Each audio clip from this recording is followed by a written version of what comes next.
Grüße und willkommen zu einer weiteren Woche in unserem Radio Atomosibeats wie gewohnt dann. Erklären wir Ihnen alle Neuigkeiten von Wissenschaft und Technik.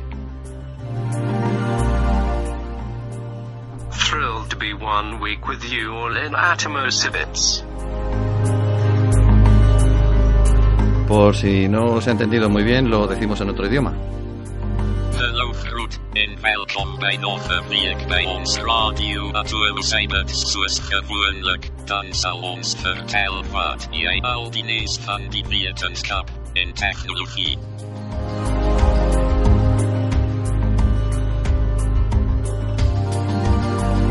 Me ha gustado tanto que ahí va el tercero. مرحبا تحيات وترحيب لأسبوع آخر في إذاعتنا ATAMASYBATS كالمعتاد ثم فإنن سوف أقول لكم كل أخبار العلوم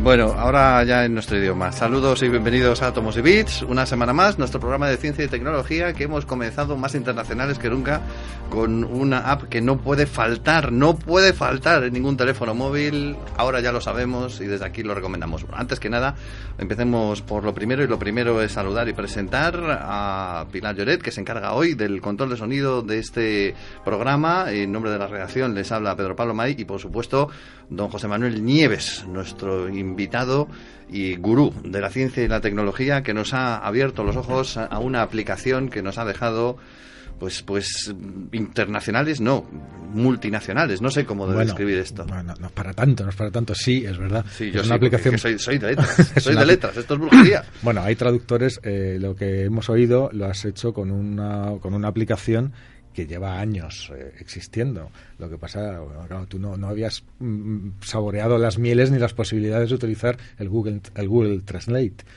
que es un traductor simultáneo en el cual, gratuito, que te lo descargas de cualquier tienda de aplicaciones de cualquier plataforma y que convierte tu teléfono automáticamente en un traductor en cualquier idioma.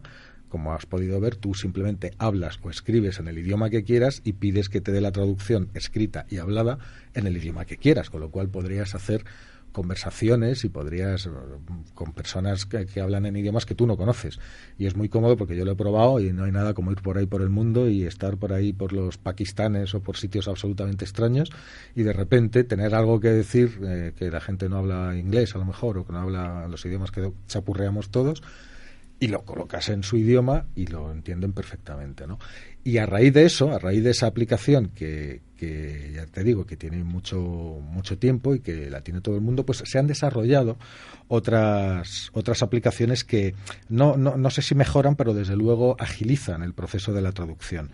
Y la que traigo es una que se llama Voice Translate Instantly, es decir, traducción por voz instantánea, que lo único que tienes que hacer es esta es para iPhone, está en el Apple Store, y lo único que tienes que hacer es activar la aplicación, seleccionar el idioma de entrada, que es el en el que tú vas a hablar, y el de salida, que es en el que se tiene que escuchar y hablar.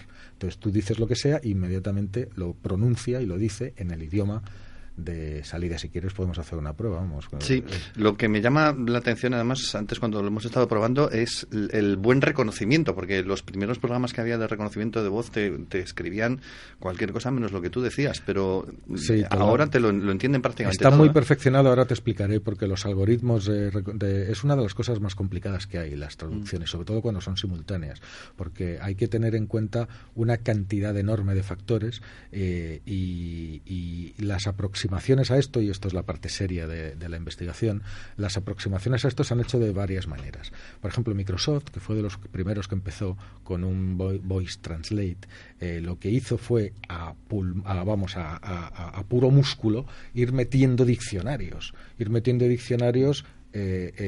con un equipo muy grande de personas y de traductores que iban palabra por palabra. O sea, era un esfuerzo titánico, ¿no? Y carísimo, además, y además que no está terminado y que se tarda años en hacer. Los resultados no eran malos, pero por ejemplo las formas coloquiales se perdían, servía para palabras muy concretas, y Google ha ido más allá, muchísimo más allá, con otro de las revoluciones tecnológicas de nuestros tiempos, que son los datos. Entonces, simplemente haciendo ingeniería de datos, es decir, viendo Google, hay que decir que tiene más de 1.000 millones de usuarios que están continuamente escribiendo en todos los idiomas que te puedes imaginar. Entonces Google simplemente coge los datos de todas las personas, de todos los idiomas que están metiendo palabras y ve cómo las meten y ve con qué palabras se relacionan. Y es decir, hace un análisis de metadatos de manera que sabe la forma de expresarse en todos los idiomas que quieras. Y todo eso lo reconduce y lo empaqueta en un algoritmo que permite hacer traducciones simultáneas. Y está basado no en nada académico, sino en cómo realmente habla la gente. Entonces, por eso, yo me gusta decir que, es el mejor traductor que existe, pero porque se basa, y además va cambiando continuamente, porque lo que tienen los flujos de datos es que cambian. Es que continuamente una palabra, una expresión está siendo introducida por alguien en algún lugar y en algún idioma. Y entonces Google lo único que hace es trabar relaciones, y va relacionando palabras con otras palabras, y va relacionando expresiones con otras expresiones, y va viendo qué es lo que está haciendo la gente alrededor de esas palabras y cómo construye las frases, y eso es lo que te refleja. O sea, que Google podría recoger, por ejemplo, frases que la academia ni se plantea. Por ejemplo, el típico hola, ¿qué hace? Que se pone muy de moda en Sí, es que, las redes mira, sociales. esto, a ver, todos hemos oído dos palabras que se llaman Big Data. Entonces, Ajá. Big Data, que la gente generalmente no sabe lo que es una auténtica revolución. Es una revolución, yo diría que casi como la revolución industrial. Es decir, hay que tener una mente muy abierta para entender y para aceptar lo que Big Data representa. En este mundo de datos, en esta sociedad en la que no hacemos más que introducir datos continuamente, resulta que el análisis de esos datos, y sin preguntar el por qué, te da resultados que tú antes jamás podrías haber hecho. Por ejemplo, cuando haces un muestreo en una encuesta, pues entonces seleccionas a un grupo representativo, no sé, 100, 200, 1000, las que sean, y haces un muestreo en profundidad, y lo que buscas es la perfección de esos resultados, y luego extrapolas las conclusiones que has tenido a la población general. Bueno, con el Big Data no haces eso. Entonces no necesitas esa profundidad, te quedas en una capa más superficial, pero la cantidad de datos que tienes es tan enorme que ellos solos arrojan y escupen conclusiones. No te dicen el porqué de las cosas. Es decir, el traductor no te dice por qué, ni sabe cuál es la regla gramatical que hace que eso se ponga de esa manera y no de la otra, que es lo que hacía Microsoft, aplicar reglas. No lo sabe. Google no sabe eso. Google sabe simplemente que se dice. Y como se dice, aquí lo tienes. Y como estadísticamente, cuando aparecen estas palabras, se dicen de esta forma y no de estas otras, pues aquí la tienes. Y acierta. Y acierta porque se está basando, no está preguntando por qué después de una palabra así viene un signo de puntuación determinado, por qué, cómo es la regla que hace que los pronombres. No está preguntando nada. Simplemente está cogiendo miles de millones de datos y procesándolos en tiempo real y sacando conclusiones. La conclusión, que mientras con el otro sistema necesitas equipos de profesionales enormes durante un tiempo muy largo, trabajando intensamente para tener resultados parciales, con el sistema del Big Data, aplicando el Big Data, Google lo consigue en tiempo real. No es que el Big Data, no es que los algoritmos no haya que desarrollarlos, que por supuesto que sí, pero lo consigue en tiempo real, y además con una profundidad y un índice de acierto muchísimo mayor, porque se basa en la realidad. Y sin problemas de cambio de palabras, por ejemplo, pues que te voy a decir yo, el clásico ejemplo de vaca con V y vaca con B, que significa no, dos porque cosas distintas. lo saca por el contexto. A eso voy, que claro. Precisamente gracias al sacarlo de lo que es la conversación normal. Entonces, es verdad que tú no puedes someter un texto largo a una de estas traducciones, porque siempre hay errores, palabras que tal. Pero también es verdad que para el común de los mortales y para el común de las cosas te saca por eso estos programitas están teniendo tanto éxito, te saca de cualquier apuro en cualquier idioma que quieras tenerlo. Y en un texto te da una idea cada vez más aproximada y cada vez mejor de lo que realmente está diciendo ese texto que tú no entiendes y que quieres entender. Hemos escuchado antes, por ejemplo, expresiones en alemán, en inglés, en afrikáner y también y en árabe, pero vamos, hay numerosos volúmenes, numerosos idiomas que se pueden, creo que son hasta 38 los que aparecían, ¿no? En el, sí, me ha dado la impresión. En el programa sí, no, pero en Google, en el traductor de Google son más. No sé cuántos son, pero son bastantes más. Yo creo que son más de 100. Pues ahora sí que sí, ya no tenemos excusa para viajar. Bueno, sí, el dinero.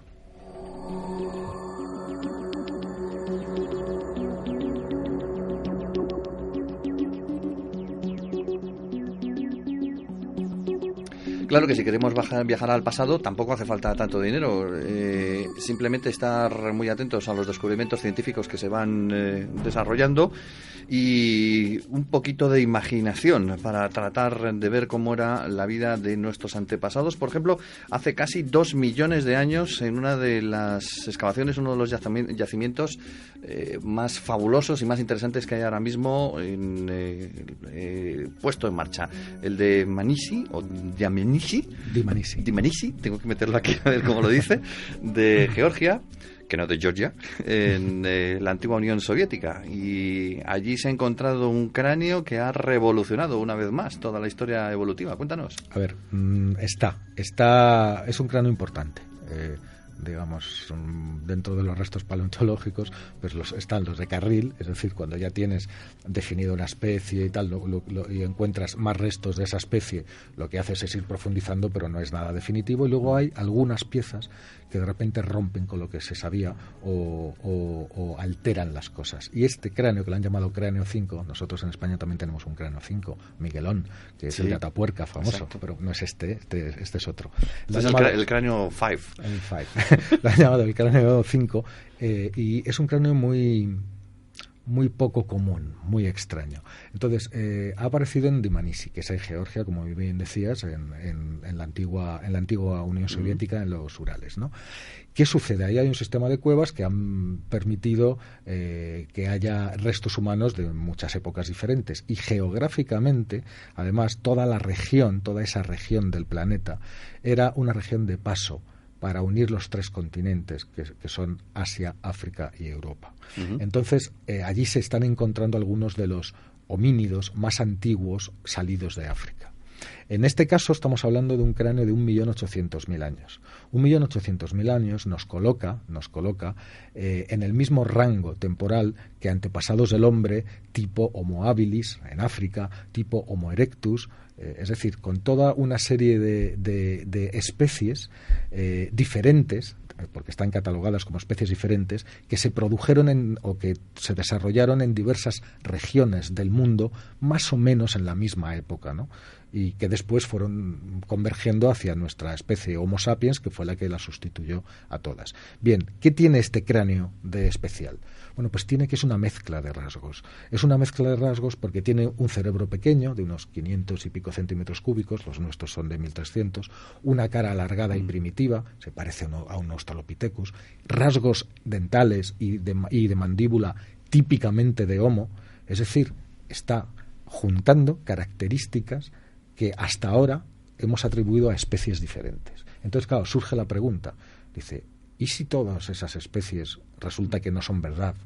Y resulta que todas son la misma especie y tenemos un único antepasado para toda la humanidad, o sea, una única especie y no varias especies como pensábamos hasta ahora. Claro, es muy complicado porque estamos hablando de etapas muy antiguas, ¿no? Ni siquiera, ahora lo veremos, pero ni siquiera con los neandertales, que son mucho más recientes y que son los que convivieron con nosotros, pues aquí mismo en la península ibérica hasta hace unos pocos miles de años, ¿no? Estábamos conviviendo 2 especies, Homo sapiens, que somos nosotros, y neandertales. Bueno, alguno queda, ¿eh? Ni siquiera no, pues dinos dónde, porque entonces eso sí que es un premio Nobel. No, quiero decir, algún descendiente queda, que yo conozco algunos. Pues búscanos. Yo una vez le hice esa broma a Juan Luis Arzuaga. ¿Y qué te dijo? Pues le hice esa broma, le dije, he visto un eslabón perdido con rasgos de neandertal en el periódico. Hay una persona que trabaja en el periódico que es igual, tiene la mandíbula retraída, la frente echada para atrás, unos arcos superciliares enormes. Digo, yo deberías de verlo porque tal. Y el tío se lo creyó. El tío, no me digas, pues tráeme una foto y te digo, porque hay veces que rasgos sobreviven y tal. Bueno, al final era una broma, ¿no? Pero es decir, esta posibilidad de buscar un rasgo, ahora sobre todo desde que se ha demostrado que hubo hibridación entre las dos especies, ¿no? Pues encontrar rasgos de otra especie desaparecida en alguno de nosotros que pueden aflorar de repente, pues sería una cosa buena, pero todavía no ha sucedido. Así que si tú tienes esa llave, te ruego que nos la comuniques y hablaré con la persona en concreto. Bueno, a lo que íbamos. Este cráneo de Dmanisi sugiere esa posibilidad.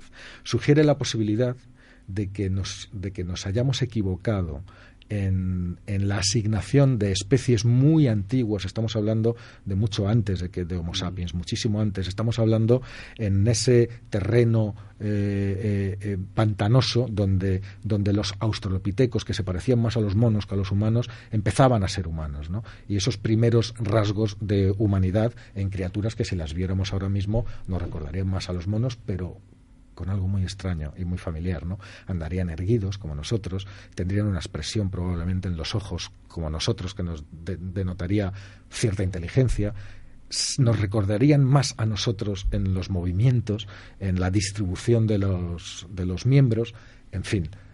La historia está por escribir. Este hallazgo y las conclusiones de este equipo que ha estudiado este cráneo van a generar y están generando polémica, porque van contra lo que se pensaba hasta ahora. Es decir, vamos a ver, si todas esas especies antiguas al final eran una sola, entonces tenemos que reescribir todo lo que sabemos sobre el asunto, ¿no? ¿Eso cómo afecta ya que has citado a Arzuaga, cómo afecta eso a Atapuerca? No le afecta a Atapuerca. Atapuerca es muy posterior. Atapuerca es como 600.000 años posterior al de lo que estamos hablando. Entonces, cuando sucediera de lo que estamos hablando ahora, todavía pasaron 600.000 años para que existiera el hombre de Atapuerca. Es decir, da igual lo que pasara antes, el hombre de Atapuerca era lo que era y tiene a su vez sus consideraciones. Sí tiene que ver, por ejemplo, con lo del neandertal, que te decía, durante un tiempo ese hombre de Atapuerca, Homo heidelbergensis, y luego otro que encontraron más antiguo, que lo llamaron Homo antecesor porque era el que venía antes, que se pensaba que podía tener, porque tenía rasgos tanto de neandertal como de humano. Es decir, si todos venimos de la misma rama, y sabemos que hubo dos especies, ahora estamos mucho más en el presente, nos hemos olvidado ya de Dmanisi, si sabemos que hubo hombres de Neandertal y Homo sapiens, dos especies distintas y que convivieron en el tiempo, esas dos especies, si nos remontamos más hacia el pasado, por fuerza tienen que tener un punto en el que hay una especie común de la cual descienden los dos. Hay un momento en el que un homínido hizo una divergencia, es decir, el antepasado común hizo una divergencia y por un lado tiraron los que se convirtieron en neandertales y por otro tiramos los que se convirtieron en Homo sapiens como nosotros. Bueno, ese antepasado común no ha aparecido. Se pensaba que podía ser Homo heidelbergensis, se pensaba que podía ser Homo antecesor, pero al final han hecho un análisis en el que ha participado el propio Arzuaga, los tres codirectores de Atapuerca, Arzuaga, Bermúdez de Castro y Eudald Carbonell, han hecho un estudio en el que dicen que ninguna de las especies que podrían ser las antecesoras comunes de neandertales y nosotros, ninguna es la antecesora común. Y se han basado, entre otras cosas, en pruebas dentales, en el análisis exhaustivo de miles de piezas dentales que no mienten. O sea, es impresionante lo que un paleontólogo especializado puede hacer con un diente. Es decir, te coge un molar y te dice lo que comía el hombre, si murió de alguna enfermedad, la edad que tenía, el sexo que tenía, el tipo de alimentación que se sometía, si era zurdo o diestro, todo mirando un diente. O sea, es una cosa impresionante, ¿no? Bueno, pues con la comparación de estas centenares y centenares de piezas con modernas y antiguas, han visto que todavía no hemos encontrado a ese antepasado común que tiene que existir. Lo que pasa que todavía no lo hemos descubierto.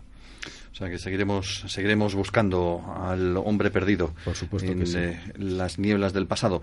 Y también tenemos que referirnos a otro asunto interesante que tenemos mirando hacia el cielo. Un cometa que está a punto de llegar. Y no es el cometa Halley, que siempre que se habla de cometas, yo no sé por qué, se habla, no, claro, el famoso cometa Halley. Pues no, este es el cometa Ison o Ison. Es el famoso cometa Ison, el famoso.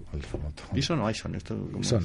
Ison, porque son unas siglas, no es una. Pues vale, pues Ison entonces. Bueno, sí, el cometa Ison, del cual se está escribiendo y cada vez se está escribiendo más, y de aquí a noviembre, diciembre, se va a escribir y a escuchar muchísimo más, ¿no? ¿Qué es el cometa Ison? El cometa Ison, bueno, pues como sabemos, se descubrió hace un año, lo encontraron unos investigadores rusos y vieron que se estaba acercando hacia nosotros. No corremos ningún peligro, va a pasar a millones de kilómetros, pero tiene todas las características, por tanto por su tamaño, que tiene el núcleo tiene unos 5 kilómetros de diámetro, y sobre todo por su trayectoria, tiene todas las características para convertirse en un espectáculo de esos que se dan solamente una vez cada miles de años. Un espectáculo de ver realmente como el cometa de los Reyes Magos. O sea, tiene todas las papeletas para ser lo que los investigadores llaman un gran cometa. Un gran cometa, la lista de los grandes cometas es muy pequeña a lo largo de la historia. Te digo, podremos tener unos 15 o 20 en toda la historia de la humanidad. Un gran cometa es aquel que se puede ver, o sea, que por sus características permite verse a simple vista, sin necesidad de ningún instrumento ni de nada. ¿Eso va a suceder? No lo sabemos. La cuestión es que no lo sabemos. Entonces hay partidarios de que eso sí va a suceder y partidarios de que no. Lo que pasa es que la fecha se acerca, y se acerca mucho. Y además, fíjate, será un cometa de Navidad, porque si sucede, su punto de máxima aproximación a la Tierra, que estará a más de 60 millones de kilómetros, será el 26 de diciembre, el día 26 de diciembre. ¿Qué es lo que sucede con este cometa? Sabemos que se está acercando al Sol, cruzó hace relativamente poco la órbita de Marte, y se acerca a toda velocidad, como a 500.000 kilómetros por hora, y va a pasar muy cerquita, a menos de 1 millón de kilómetros de la superficie del Sol. Hasta ahora, los últimos datos del telescopio espacial Hubble dicen que el cometa está resistiendo bastante bien. ¿Qué significa esto? No nos olvidemos que los núcleos de los cometas están hechos fundamentalmente de hielo, de material helado, y muchos de ellos, cuando son capturados por la gravedad de una estrella, del Sol por ejemplo, al acercarse se van deshaciendo en pedazos, es decir, no sobreviven. Los cometas, los que sí sobreviven, pasan, por eso tienen una órbita muy elíptica, muy ovalada, y pasan cerquita del Sol y luego se alejan muchísimo, y a lo mejor a los cientos de años vuelven a pasar. Bueno, pues este cometa está acercándose mucho al Sol y no sabemos cuál va a ser su reacción. Algunos científicos dicen que si se hubiera tenido que empezar a descomponer, tendríamos que haberlo visto ya, porque está lo suficientemente cerca como para que ya haya emisiones de gases que hagan sospechar que aquello se está resquebrajando. Y no, parece que está absolutamente intacto. El punto de máxima aproximación al Sol será el día 28 de noviembre, es decir, dentro de un mesecito. Dentro de un mes, ese cometa se habrá acercado al Sol y estará en el punto más cercano. Hará la órbita del Sol y saldrá disparado hacia el otro lado, en el momento en el cual pasará cerca de la Tierra. Si ha sobrevivido a ese paso cerca del Sol, tendremos un espectáculo de aquellos que decíamos antes, ¿no? De verlo en el cielo, con su cola espectacular, sin nada. Será un espectáculo que podría llegar a ser, dicen algunos, más brillante que la luna llena. Más brillante que la luna llena. Pero por la noche, entonces, sí, solamente por el día se verá. Se vería incluso de día. Hay cometas que se han visto de día. Se vería de día, pero de noche sería un espectáculo que duraría varias semanas, incluso meses, mientras está pasando el cometa por nuestro cielo, ¿no? ¿Y qué color le veríamos? ¿Blanco? No lo sabemos, porque los análisis espectrales del cometa han visto que está cambiando de color. Por ejemplo, ha habido un momento en que se ha puesto verde completamente, otros está azulado, más blanco. Entonces depende. Yo creo que lo veremos de un color brillante, por supuesto, y si tenemos la suerte de que Ison no quede destruido en su próxima, el 28 de noviembre, aproximación al Sol, y el núcleo aguanta sin descomponerse en fragmentos, un mes después, que es cuando esté justamente más cerca de la Tierra, va a pasar a 64, creo exactamente, millones de kilómetros de nosotros. O sea que no es una distancia de peligro, es una distancia muy considerable, ¿no? Pero la suficiente para poder disfrutar de este fenómeno. La última vez que hubo un gran cometa, que me estoy acordando ahora, fue en el año 2007. el McNaught. Y aquel cometa generó en todo el mundo unas fotografías maravillosas, ¿no? Bueno, pues este sería incluso más poderoso, incluso más fuerte que el propio cometa McNaught. Podemos colocarnos un cartel, me estoy acordando de aquel TVO de Tintín, La estrella misteriosa. ¿Podemos colocarnos un cartel de Se acerca el fin del mundo o no? No, para nada, para nada. No van a caer aquí trozos de cometa ni nada de eso. Trozos, ¿qué va? Pero por favor, eso, pero a 64 millones de kilómetros. Pero ni aunque pasara a la mitad. Es que cada vez que aparece un fenómeno meteorológico de este tipo, sí, proliferan los visto, mensajes de... Ya he visto en internet que se están circulando unas supuestas fotos y vídeos en las que se ve el núcleo del cometa con mucho detalle, como con dos palitos que le dan vueltas y dicen que son dos naves extraterrestres, ¿no?, que están orbitando alrededor del cometa. Una cosa fantástica. Si es que ni siquiera por supuesto son falsificaciones. Los milagros del Photoshop. No, ni siquiera, porque a la distancia a la que se encuentra y a la que se encontraba cuando salieron esos vídeos, sobre todo, no existe, ni la NASA tiene un instrumento como para sacar tanto detalle como aparecen en esos supuestos vídeos del cometa Ison, ¿no?, que son absolutamente mentiras, ¿no? Hay una posibilidad de no sé si es en el Ison, pero hay una posibilidad de mandar una nave, ¿no?, y hacerla aterrizar en uno de estos cometas para ver cómo es. Te refieres a la misión Rosetta. Sí. Rosetta es una de mis misiones preferidas, es maravillosa. Y además, fíjate, Rosetta, vamos por partes, lleva desde el año 2004, fue lanzada en el año 2004 y en el año que viene, si todo va bien, en agosto del año que viene, en verano del año que viene, va a posarse, a aterrizar, vamos a lanzar un módulo que va a aterrizar sobre un cometa. Es decir, lleva 10 años en el espacio, y ahora mismo lo que ha estado haciendo hasta ahora es irse aproximando a ese cometa, y no en línea recta precisamente, sino que ha tenido que hacer 3 pasadas por la Tierra. O sea, primero dio como dos revoluciones a la Tierra para coger impulso, que es como coger impulso gravitatorio.